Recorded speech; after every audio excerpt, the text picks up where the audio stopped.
नमस्कार, मैं डॉक्टर राजेंद्र भूतड़ा आज आपसे फिर मॉडर्न ऑफिस मैनेजमेंट के एक विषय की चर्चा के लिए उपस्थित हुआ हूँ। आज का हमारा जो विषय रहेगा वो है functions of office. Functions of office modern office management के फर्स्ट यूनिट के एक विषय ऑफिस प्रोसीजर एंड कॉरेस्पोंडेंस, कार्यालय प्रक्रिया एवं पत्र व्यवहार का पहली यूनिट का चैप्टर है। पहली यूनिट ऑफिस के बारे में बताया गया है। पिछले लेक्चर में हमने ऑफिस के मीनिंग के बारे में चर्चा की थी। आज हम ऑफिस के फंक्शंस के बारे में चर्चा करेंगे। इस विषय का जो हमारे आउटकम है, 5 आउटकम है, उनमें से पहला आउटकम है कि विद्यार्थी इसको पढ़ कर के कार्यालय के कार्यों की व्याख्या कर सकेगा। तो हमारा जो मूल आउटकम है वो है कार्यालय के कार्यों की व्याख्या कर सकेगा। इसको हमने 2 लर्निंग आउटकम में बांटा था। एक है कार्यालय के आशय की व्याख्या कर सकेगा, दूसरा था कार्यालय के कार्यों की व्याख्या कर सकेगा। पिछले लेक्चर में हमने कार्यालय के आशय की चर्चा की है। आज हम कार्यालय के कार्यों की चर्चा करेंगे। कार्यालय के कार्यों की चर्चा के पहले एक बार हम कार्यालय के आशय को फिर से दोहराएंगे, फिर से याद करेंगे। विस्तार में नहीं जाएंगे क्योंकि पिछले लेक्चर में हम दे चुके हैं, पर कार्यों की चर्चा को आशय से लिंक करने के लिए बहुत ज़रूरी है कि हम एक बार कार्यालय के आशय को दोहराएं। कार्यालय संस्था की एक महत्वपूर्ण इकाई है जो संस्था के लिपिकीय, प्रबंधकीय एवं प्रशासनिक कार्य करती है। इस इकाई में संस्था से संबंधित लिपिकीय कार्य तो किए ही जाते हैं, इसके साथ साथ प्रबंधकीय कार्यों को भी किया जाता है। प्रबंधकीय कार्यों में नियोजन, संगठन, समन्वय, अभिप्रेरण एवं नियंत्रण किया जाता है। कार्यालय संस्था एवं संस्था के अन्य हितग्राहियों के मध्य संपर्क सूत्र का कार्य करती है। कार्यालय संस्था के लिए पत्र व्यवहार करती है, दस्तावेजों को, अभिलेखों को संभाल के रखती है। कार्यालय जो इकाई है वो ये सारे काम करती है और आवश्यकता होने पर सूचनाओं को, दस्तावेजों को, पत्रों की प्रतिलिपियों को उच्च अधिकारियों के समक्ष प्रस्तुत करती है। इसके अलावा भी कार्यालय वो तमाम कार्य करती है जो संस्था के स्वामी द्वारा या उच्च अधिकारियों द्वारा कार्यालय को बताया जाता है। इतनी चर्चा के बाद हम इस निष्कर्ष पे पहुँचे थे कि कार्यालय वह है जहाँ कार्यालयीन कार्य किए जाते हैं, अर्थात कार्यालयीन कार्य जहाँ किए जाते हैं वो कार्यालय है। तो ये ज़रूरी है कि हम कार्यालय के कार्यों को समझें। यहाँ कार्यालय के कार्यों को हमने मुख्य रूप से 3 भागों में बांटा है। आधारभूत कार्य, बेसिक फंक्शंस, इसी को लिपिकीय कार्य या क्लेरिकल फंक्शन भी कहा जाता है। दूसरा है प्रबंध विषयक कार्य, मैनेजमेंट के फंक्शंस, और तीसरा है प्रशासनिक कार्य, एडमिनिस्ट्रेटिव फंक्शंस। सबसे पहले हम चर्चा करेंगे आधारभूत कार्य की। आधारभूत कार्य ही वो कार्य हैं जिनकी वजह से कार्यालय का प्रारंभ हुआ, कार्यालय की स्थापना हुई, और कार्यालय में जब इन आधारभूत कार्यों को करने के दौरान कार्यालय के कर्मचारियों ने, कार्यालय के प्रबंधकों ने अपनी योग्यताओं को सिद्ध किया, उसके आधार पर फिर प्रबंधकीय और प्रशासकीय कार्य भी कार्यालय को सौंपे गए। तो कार्यालय के बेसिक फंक्शंस, लिपिकीय फंक्शंस का सबसे पहला जो बिंदु है रिसीविंग इन्फॉर्मेशन, सूचनाएं प्राप्त करना। अब यहाँ हम ये समझें कि सूचना का मतलब केवल नोटिस नहीं है। ये इन्फॉर्मेशन का अनुवाद हमने सूचनाएं करा है। अब इस इन्फॉर्मेशन में आने वाले पत्र, जाने वाले पत्रों की प्रतिलिपियाँ, अन्य कोई लीगल डॉक्यूमेंट, अन्य कोई जानकारी, वो सब है। अब सूचनाएं प्राप्त कैसे होती है? किसी भी कार्यालय में सूचनाएं प्राप्त करने के 2 साधन हैं, बाहरी साधन और आंतरिक साधन। आंतरिक साधन यानी कार्यालय में कार्य करने वाले कर्मचारी, संस्थान की अन्य इकाइयों में काम करने वाले कर्मचारी, वो कोई आवेदन देते हैं, वो कोई पत्र देते हैं, वो कोई नोट शीट देते हैं, वो कोई अभ्यावेदन देते हैं या वो कोई जानकारी देते हैं, उन जानकारियों को प्राप्त करना भी कार्यालय का कार्य है। इसके अलावा बाहरी साधन अर्थात संस्थान के अलावा बाहर से वो संस्थान के ग्राहक हो सकते हैं, संस्थान के प्रदायकर्ता आपूर्तिकर्ता सप्लायर्स हो सकते हैं, संस्था के लेनदार हो सकते हैं, संस्था के देनदार हो सकते हैं, संस्था से कोई जानकारी प्राप्त करने वाले आम जन हो सकते हैं, शासकीय कार्यालय हो सकते हैं और नौकरी के इच्छुक नवयुवक या बेरोजगार लोग भी हो सकते हैं। इन सब से सूचनाएं प्राप्त होती है। ये सूचनाएं पत्र के रूप में हो सकती है, ये सूचनाएं आवेदन के रूप में हो सकती है, ये सूचनाएं इंक्वायरी के रूप में हो सकती है, ये सूचनाएं कोटेशन के रूप में हो सकती है, ये सूचनाएं ऑर्डर के रूप में हो सकती है, ये सूचना शिकायत के रूप में हो सकती है। तो जब हम कार्यालय के आधारभूत कार्यों की चर्चा करेंगे तो सूचना का आशय विस्तार से समझेंगे, विस्तार से लेंगे। खाली नोटिस नहीं है, वो तमाम जानकारियाँ जो कोई संस्थान को प्राप्त हो सकती है, वो जानकारी किसी भी फॉर्मेट में हो सकती है, किसी भी स्वरूप में हो सकती है, उसको प्राप्त करना ये कार्यालय का सबसे पहला बेसिक फंक्शंस आधारभूत कार्य है। दूसरा है सूचनाओं का रिकॉर्ड तैयार करना। अब जब कार्यालय में सूचनाएं प्राप्त हो गई है, उन सूचनाओं को व्यवस्थित रखना। एक तरीका तो ये है कि जो सूचनाएं मिल रही है उनको हम एक पेटी में, एक बक्से में डालते चले जाएं, एक ट्रे में डालते चले जाएं, तो वो रिकॉर्ड तैयार करना नहीं कहलाता है, वो इकट्ठा करना कहलाता है। रिकॉर्ड तैयार करना यानी जो जानकारी आई है वो किससे आई है, कब आई है, क्यों आई है, संस्थान में वो सूचना किसको भेजना है, यदि वो पत्र इस प्रकार का है जिसका कोई जवाब भेजना है तो वो जवाब कौन तैयार करेगा, उसको हमने पत्र कब दिया है। इस प्रकार की सारी जानकारियों को, सूचनाओं को तैयार करना ये भी कार्यालय का कार्य है। अगर वो ऐसा नहीं करेंगे तो कोई पत्र प्राप्त हुआ, प्राप्त करने वाले व्यक्ति ने वो पत्र जिसको देना था उसको दे दिया, न प्राप्त करने वाले ने कोई लिखा, न जिसको दिया उसकी कोई जानकारी है। मान लीजिए ऐसी अनेक घटनाएं दिन भर में होती है, अनेक पत्र आते हैं, अनेक पत्र किसी को सौंपे जाते हैं, बिना लिखा पढ़ी के अगर ये किसी को दे दिए हैं तो कुछ समय बाद ये याद ही नहीं रहेगा कि कौन सा पत्र आया था और कौन सा पत्र हमने किसको दिया है।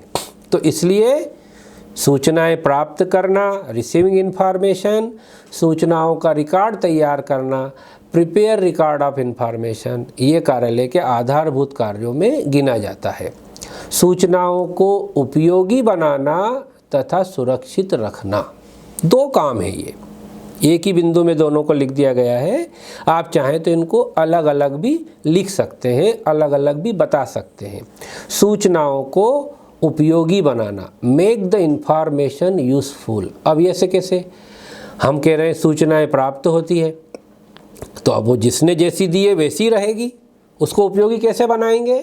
तो इसको ऐसे समझें कि मान लीजिए किसी कॉलेज में, किसी स्कूल में एडमिशन के लिए बच्चे एडमिशन फॉर्म जमा करते हैं, उनमें बच्चों का नाम होता है, माता पिता का नाम होता है, उनकी शिक्षा होती है, उनका पता होता है।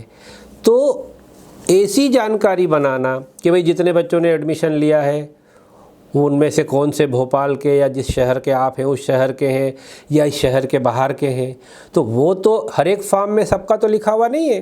तो उन सारे फॉर्म्स का अध्ययन करके उनकी जानकारियों की सूची बनाना कि सर कुल 50 फॉर्म हमको प्राप्त हुए हैं, उनमें से 40 तो हमारे ही शहर के हैं और 10 दूसरे शहर के हैं।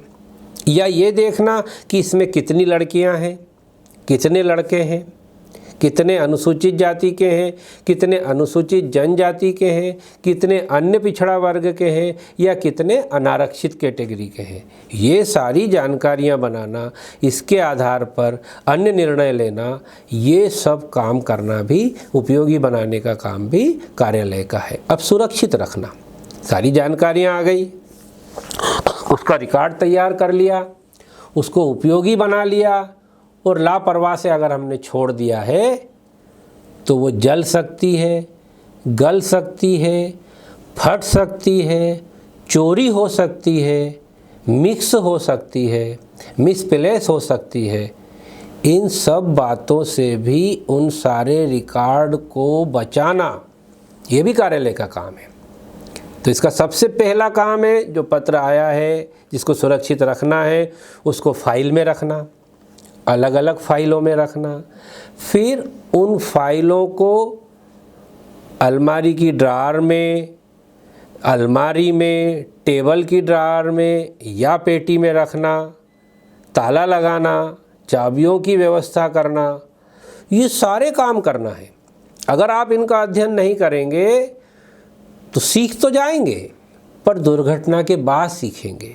कितनी बार आपके साथ ऐसा होता होगा कि कोई काम आप सीख जाते हैं पर वो दुर्घटना के बाद सीखते हैं। अगर दुर्घटना के पहले सीख जाते हैं तो दुर्घटना से आप बच सकते हैं। इसलिए सूचनाओं को उपयोगी बनाना और सुरक्षित रखना, ये भी कार्यालय का महत्वपूर्ण कार्य है। आप इस व्याख्यान को सुनते समय ये ध्यान में रखें कि ये व्याख्यान आपको दिया क्यों जा रहा है। आपके कोर्स का विषय हो सकता है, कोर्स का विषय नहीं भी हो सकता है, पर ये वो काम है जो आपको आगे चल कर के नौकरी करने में काम आएगा। आपका स्वयं का कोई रोजगार लगाओगे, कार्यालय की व्यवस्था तब आपको करना होगी, उस समय भी ये सब काम में आएंगे। तो अगर आपको कार्यालय की नौकरी प्रारंभ करने के पहले या अपना व्यवसाय प्रारंभ करने के पहले ये पता है कि हमको कौन कौन से काम करना है, तो आपका काम, आपका व्यवसाय, आपकी नौकरी ज़्यादा प्रभावशाली और ज़्यादा स्मूथ हो जाती है। इसलिए इस व्याख्यान को आप परीक्षा की दृष्टि से सुने ही सही, आपके जीवन में भी इसका अनेक उपयोग है, अनेक जगह आपको लाभ मिलेगा। इस बात को ध्यान में रख करके भी आपको सुनना है। अब आधारभूत कार्य सूचनाएं प्रदान करना। चौथा कार्य प्रोवाइडिंग इन्फॉर्मेशन। सूचनाएं प्राप्त हो गई, सूचनाओं का रिकॉर्ड बना लिया, सूचनाओं को उपयोगी बना लिया और सूचनाओं को सुरक्षित भी कर लिया। पर क्यों? क्या केवल सुरक्षित और उपयोगी बनाने के लिए ही सूचनाएं हैं? नहीं, इन सूचनाओं के आधार पर संस्थान के स्वामी या संस्थान के उच्च अधिकारी कुछ निर्णय लेते हैं। ग्राहक को कैसे बढ़ाना है, ग्राहकों की संख्या कैसे बढ़ाना है, हमारे ग्राहक जो खरीदते हैं उस खरीदारी की मात्रा को कैसे बढ़ाना है, सस्ता माल, रॉ मटेरियल कहाँ से खरीदना है, नए ग्राहक कैसे ढूंढना है, व्यवसाय को नई ऊंचाइयों पर कैसे ले जाना है। इन सब कामों के लिए कार्यालय से ही विचार करने योग्य सामग्री प्राप्त होती है। तो कार्यालय सूचनाएं प्रदान करता है। प्रदान करना यानी जिस समय ज़रूरत है उसी समय प्रदान करता है। ऐसा नहीं कि आज मांगी है सूचना तो सर अब ढूंढ रहे हैं, वो क्या है कि पेटी में बहुत सारे कागजात पड़े हैं, उनमें से आपके काम का कागज़ निकाल रहे हैं। ये काम कार्यालय का नहीं है। कार्यालय का काम है पत्रों को, जानकारियों को, कागजातों को इस प्रकार से व्यवस्थित दृष्टि से फाइलिंग करना है कि जब ज़रूरत हो, जब तत्काल सूचनाएं प्राप्त हो जाए। तो अगला काम हमने चर्चा की, सूचनाएं प्रदान करना। इसके बाद सूचनाओं की गोपनीयता बनाए रखना। गोपनीयता का आशय ऐसी जानकारी जो जिसको मिलना चाहिए उसी को मिले, अनाधिकृत व्यक्ति को नहीं मिले। क्योंकि ये प्रतियोगिता का युग है, हर व्यवसायी अपने प्रतियोगी व्यवसायी से आगे जाना चाहता है, अपना व्यवसाय बढ़ाना चाहता है। तो वो कोशिश करता है कि दूसरे कार्यालय की, दूसरे संस्थान की जानकारी मुझे मिल जाए। और जानकारी किसके पास रहती है? जानकारी कार्यालय के पास रहती है। तो कार्यालय की ये प्राइम ड्यूटी है कि वो जानकारी अधिकृत व्यक्तियों के अलावा अनाधिकृत व्यक्तियों तक नहीं पहुँचे, इस बात का ध्यान रखना कार्यालय का परम कर्तव्य है। अब अभिलेखों को सुरक्षित रखना। कुछ कागजात ऐसे होते हैं जो करंट में उपयोग आते रहते हैं, आज भी ज़रूरत है उनकी, कल भी ज़रूरत पड़ेगी, परसों भी ज़रूरत पड़ेगी, दिन में 4 बार ज़रूरत पड़ेगी। उन कागजातों को अलग तरीके से रखना, और जिन कागजातों की ज़रूरत कभी कभी पड़ती है, पर जब पड़ती है, जब अनिवार्य होता है, ऐसे रिकॉर्ड को भी सुरक्षित रखने का काम कार्यालय का है। तो कार्यालय के हमने जो बेसिक फंक्शंस हैं, लिपिकी फंक्शंस हैं, वो हमने पढ़े हैं। पहला है सूचनाएं प्राप्त करना, रिसीविंग इन्फॉर्मेशन। दूसरा है सूचनाओं का रिकॉर्ड तैयार करना, प्रिपेयर रिकॉर्ड ऑफ इंफॉर्मेशन। सूचनाओं को उपयोगी बनाना तथा सुरक्षित रखना, make the information useful and keeping the information safe. सूचनाएं प्रदान करना, प्रोवाइडिंग इंफॉर्मेशन। सूचनाओं की गोपनीयता बनाए रखना, कीपिंग द इंफॉर्मेशन कॉन्फिडेंशियल। और अभिलेखों को सुरक्षित रखना, कीपिंग रिकॉर्ड्स सेफ। ये आधारभूत कार्य जो हैं, ये दुनिया का कोई सा भी कार्यालय हो, इन्हीं कामों से शुरू होता है, और ये काम तो कम से कम वहाँ होते ही हैं। जैसे हमने जब कार्यालय की परिभाषा को पढ़ा था, आशय को पढ़ा था, तो हमने कहा था कार्यालय संस्था की एक इकाई है जो संस्था के लिपिकीय, प्रबंधकीय एवं प्रशासनिक कार्य करती है। तो लिपिकी से आशय आधारभूत है। हो सकता है किसी संस्थान का कोई कार्यालय प्रबंधकीय और प्रशासकीय कार्य नहीं करता हो, पर ऐसा होगा ही नहीं कि कोई भी संस्थान का कोई सा भी कार्यालय बेसिक फंक्शंस, आधारभूत कार्य नहीं करता हो, क्योंकि यही कार्यालय है। इसके बाद ही कार्यालय को प्रबंधकीय और प्रशासकीय कार्यों को सौंपा जाता है। तो मैं समझता हूँ कि कार्यालय के बेसिक फंक्शंस को आपने बहुत अच्छे से सुना होगा, समझा होगा। यदि इसके बावजूद भी आपको कुछ कन्फ्यूजन है, कुछ भ्रम है, तो हम इस व्याख्यान के अंत में आपको पुस्तकों की एक सूची भी प्रदान करेंगे, उसमें से भी आप इसको पढ़ सकते हैं। अब हम कार्यालय के अगले कार्य, प्रबंध विषयक कार्य, मैनेजमेंट फंक्शंस की चर्चा करेंगे। मैनेजमेंट फंक्शंस यानी कि संस्थान के जो स्वामी हैं, संस्थान के जो उच्च प्रबंधक हैं, वो कार्य का, लक्ष्य का, विजन का, मिशन का निर्धारण कर देते हैं, और उनमें से जो जो कार्यालय की भूमिका है वो निर्वहन करना कार्यालय का कार्य है।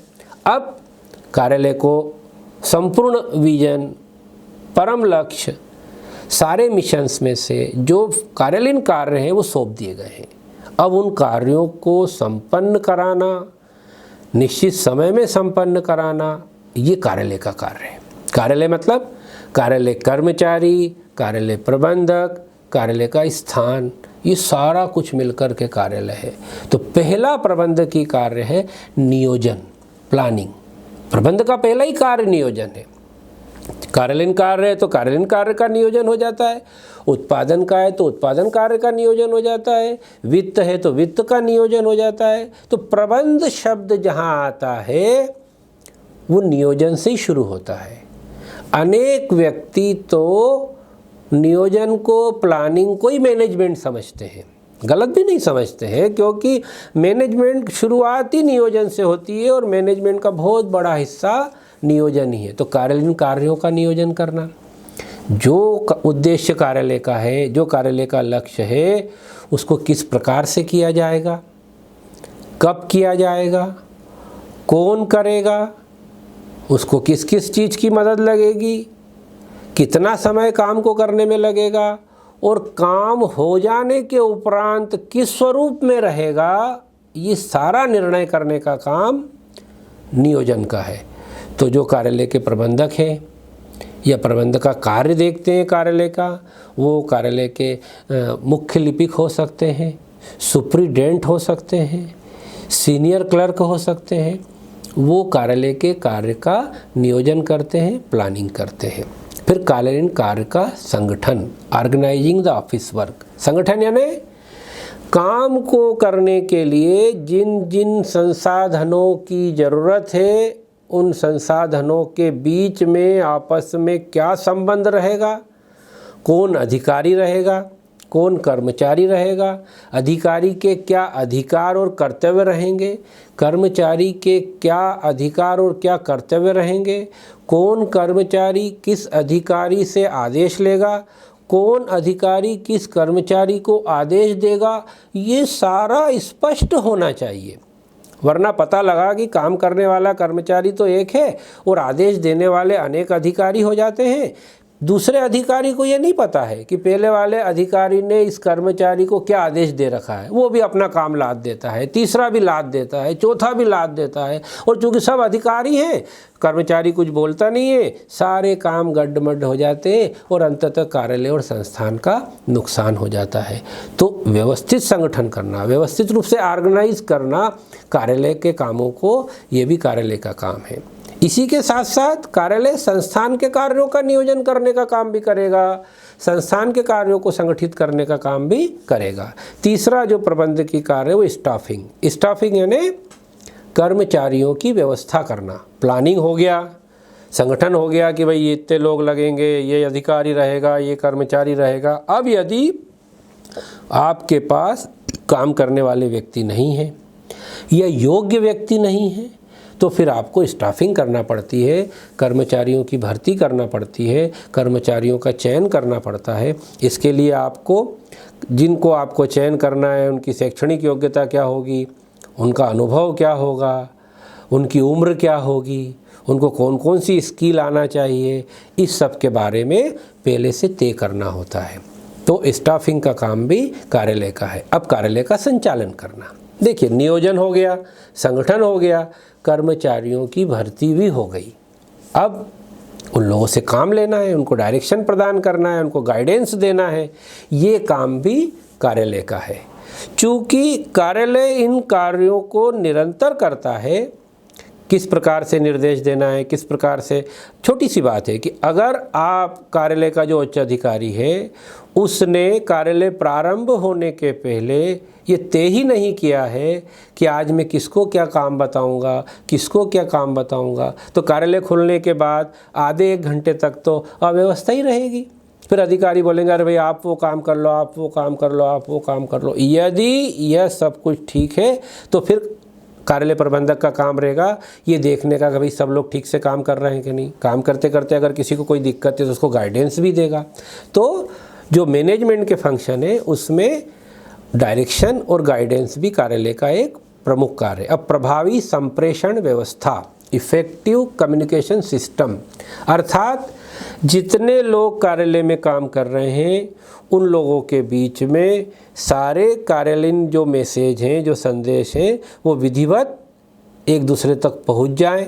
कार्यालयीन कर्मचारी अगर वो मैसेज या संदेश किसी अन्य को देना चाहते हैं, उच्च अधिकारी को देना चाहते हैं, तो उन तक पहुंच जाए। इस प्रकार की एक व्यवस्था की योजना बनाना, कम्युनिकेशन सिस्टम बनाना, ये भी कार्यालय का काम है, मैनेजमेंट संबंधी काम है। इसमें वो क्या लिखा पढ़ी रहेगी या फ़ोन से व्यवस्था रहेगी या मेल रहेगा, ये सारा तय करना और सबको अधिकृत करना, सबको प्रशिक्षण करना, अनाधिकृत व्यक्तियों को उस काम से रोकना, ये सारा काम कार्यालय का मैनेजमेंट फंक्शन है। अब समन्वय संबंधी कार्य, नियोजन हो गया, संगठन हो गया, भर्ती हो गई, काम के बता दिया सबको, आपने सबके बीच में कम्युनिकेशन की व्यवस्था कर ली, पर उनका आपस में कोई समन्वय नहीं है, एक दूसरे से उनका कोई टीम भावना नहीं है। हर आदमी एक दूसरे से चिढ़ता है, हर एक की एक दूसरे से कंपटीशन है, गला काट प्रतियोगिता है।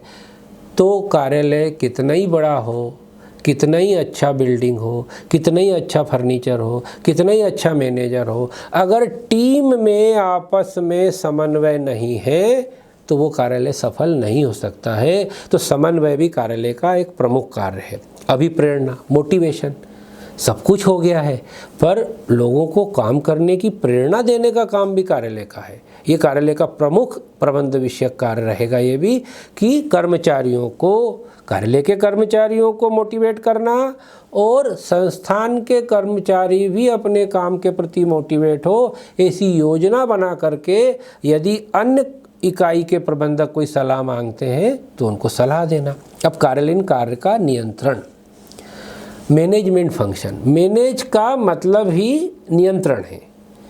मतलब नियंत्रण कैसा कि एकदम कस के भी नहीं रखना है, ढीला भी नहीं छोड़ना है। इसको ऐसे समझें कि अगर आप घुड़सवारी करने वाले किसी व्यक्ति से बात करेंगे तो यदि वो घोड़े को स्वतंत्र छोड़ देगा तो घोड़ा हो सकता है बहुत तेज चले और उसको गिरा दे, या बहुत धीमे चले तो समय पर मंजिल पे नहीं पहुंच पाए। तो कार्यालयीन कार्य यथा समय यथा गति से उपयुक्त समय उपयुक्त आधार पे सही लागत में हो, सब लोग कार्यालय का टीम वर्क से काम करें, ये भी कार्यालय का प्रबंध विषयक कार्य है। तो कार्यालय के प्रबंध विषयक कार्यों को हम एक बार फिर से दोहराएंगे। कार्यालयीन कार्यों का नियोजन करना, कार्यालयीन कार्य का संगठन करना, स्टाफिंग यानी भर्ती इत्यादि की व्यवस्था करना, कार्यालय का संचालन करना, प्रभावी संप्रेषण व्यवस्था करना, समन्वय संबंधी कार्य करना, मोटिवेशन करना और कार्यालयीन कार्यों का नियंत्रण करना। अब हमने जब आशय के समय चर्चा की थी कि कार्यालय संस्थान की ऐसी इकाई है जो लिपि की आधारभूत कार्य करती है, प्रबंध की कार्य करती है और प्रशासनिक कार्य करती है। कार्यालय ने स्थापना तो लिपि की कार्य से शुरू हुई, आधारभूत कार्य से शुरू हुई, पर जब उन्होंने अपनी योग्यता को सिद्ध किया तो उच्च अधिकारियों ने, स्वामियों ने उनको प्रबंध संबंधी कार्य सौंपना भी प्रारंभ किया। और जब उसमें भी उन्होंने अपनी योग्यता सिद्ध की तो फिर उनको एडमिनिस्ट्रेटिव फंक्शंस भी, प्रशासनिक कार्य भी सौंपना शुरू किया। प्रशासनिक कार्य में अधिक निर्णय लिए जाते हैं, प्रशासनिक कार्य की तुलना में प्रबंध की कार्य में कम निर्णय लिए जाते हैं और लिपि की कार्य में केवल कार्य किया जाता है। तो इसीलिए आजकल कार्यालय को बहुत सी जगह एडमिनिस्ट्रेटिव इकाई भी बोलते हैं, या एडमिनिस्ट्रेटिव ब्लॉक के अंदर जो ऑफिस होता है वो कार्यालय होता है। तो इसका जो पहला काम है जनसंपर्क व्यवस्था।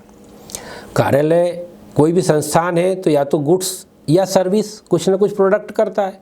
तो जब तक आम लोगों तक वो जानकारी नहीं पहुंचती है, जब तक वो सारा उत्पादन व्यर्थ है, तो किस प्रकार से जनसंपर्क करना, ये कार्य भी कार्यालय का है। कार्यालय का जनसंपर्क कार्यालय के अंतर्गत, संस्थान के अंतर्गत काम करने वाले कर्मचारियों के मध्य भी और संस्थान के अन्य हितग्राहियों के मध्य भी जनसंपर्क की व्यवस्था करना, पब्लिक से मिलना और उन तमाम लोगों को जो अपने ग्राहक हैं या संभावित ग्राहक हैं उनसे संपर्क बनाए रखना कार्यालय का एक एडमिनिस्ट्रेटिव वर्क है। कार्य व्यवस्था में प्रणाली का विकास, ऑफिस सिस्टम और जो रूटीन क्या रहेगा, किस प्रकार से कार्यालय में काम होंगे, कार्यालय का मानक क्या होगा, हर काम का एक मानक है, कितना समय लगेगा, कितना खर्चा होगा और कार्य किस स्वरूप में आएगा, ये काम भी कार्यालय का प्रशासनिक कार्य है। संपत्तियों की रक्षा करना, किसी भी संस्थान में अनेक संपत्तियां होती है, उन संपत्तियों की रक्षा की व्यवस्था, फिजिकल रक्षा और आर्थिक सुरक्षा। फिजिकल रक्षा यानी गार्ड की व्यवस्था करना, गार्ड की बराबर ड्यूटी लगाना, आ रहा है कि नहीं आ रहा है। दूसरा, उनका बीमा समय पर है कि नहीं, आग लगने पर आग की व्यवस्था सुरक्षित है कि नहीं, आग लगने पर अग्निशमन यंत्रों की व्यवस्था है कि नहीं, इस प्रकार की सारी व्यवस्था को देखने का काम भी कार्यालय का है। स्टेशनरी तथा फार्म व्यवस्था में उसका नियंत्रण करना, कार्यालय में कितनी स्टेशनरी लगेगी, कौन कौन से फार्म लगेंगे, उनका फिजूल खर्च तो नहीं हो रहा है, इस बात की व्यवस्था करने का काम भी कार्यालय का है। कार्यालय मशीनों, उपकरणों तथा अन्य साज सामान की व्यवस्था करना, कार्यालय के लिए जिस जिन मशीनों की ज़रूरत है, जिन जिन साज सामान की ज़रूरत है वो व्यवस्था करने का काम भी कार्यालय को दिया गया है। सेवी वर्गीय प्रबंध, जितने भी लोग काम करते हैं सारे कर्मचारियों का प्रबंध पर्सनल मैनेजमेंट या सेवी वर्गीय प्रबंध है। इसका आशय ये है कि जो संस्थान में काम कर रहे हैं उनकी नियुक्ति करना और उनकी क्षमता जितनी है उनका 100% कार्यालय और संस्थान के हित में उपयोग करना, इस प्रकार की योजना बनाना, ये संस्थान के HR डिपार्टमेंट या सेवी वर्गीय प्रबंध का काम है। आंतरिक व बाहरी संप्रेषण व्यवस्था, हमने इसकी पहले भी चर्चा की है कि कर्मचारी, संस्था के अंदर काम करने वाले कर्मचारी और संस्थान के अन्य हितग्राहियों के मध्य कम्युनिकेशन की व्यवस्था करना, ये भी संस्थान का कार्य है, कार्यालय का कार्य है। कार्यालयीन व्ययों पर नियंत्रण, अगर नियंत्रण नहीं रखेंगे तो व्यय सीमा से पार चले जाएंगे, इसलिए उन पर नियंत्रण रखना भी कार्यालय का एक काम है। सामाजिक दायित्व, हर संस्थान को कुछ न कुछ सामाजिक दायित्वों का निर्वहन करना पड़ता है, उन सामाजिक दायित्वों के निर्वहन का कार्य भी कार्यालय द्वारा किया जाता है। अब आपने कार्यालय के लिपिकी, प्रबंधकीय और प्रशासनिक कार्यों को समझ लिया होगा। इनसे संबंधित कुछ प्रश्न मैंने आपको यहाँ दिए हैं। कार्यालय का आशय स्पष्ट कीजिए, व्यक्तिगत जीवन के 5 अवसरों की सूची बनाइए जबको आप इन प्रमाण पत्रों की ज़रूरत हो। ये दोनों प्रश्न पिछले व्याख्यान से संबंधित है। इस व्याख्यान से संबंधित प्रश्न है, कार्यालय के आधारभूत कार्यों का, लिपिकी कार्यों का वर्णन कीजिए, कार्यालय के प्रबंध विषयक कार्यों का वर्णन कीजिए और कार्यालय के प्रशासनिक कार्यों का वर्णन कीजिए। इस व्याख्यान के अलावा अगर आप विस्तार से इस विषय को पढ़ना चाहते हैं तो इन किताबों की सूची भी हमने आपको दी है। इन सूची के आधार पर भी आप इन विषय को अध्ययन विस्तार से कर सकते हैं। धन्यवाद।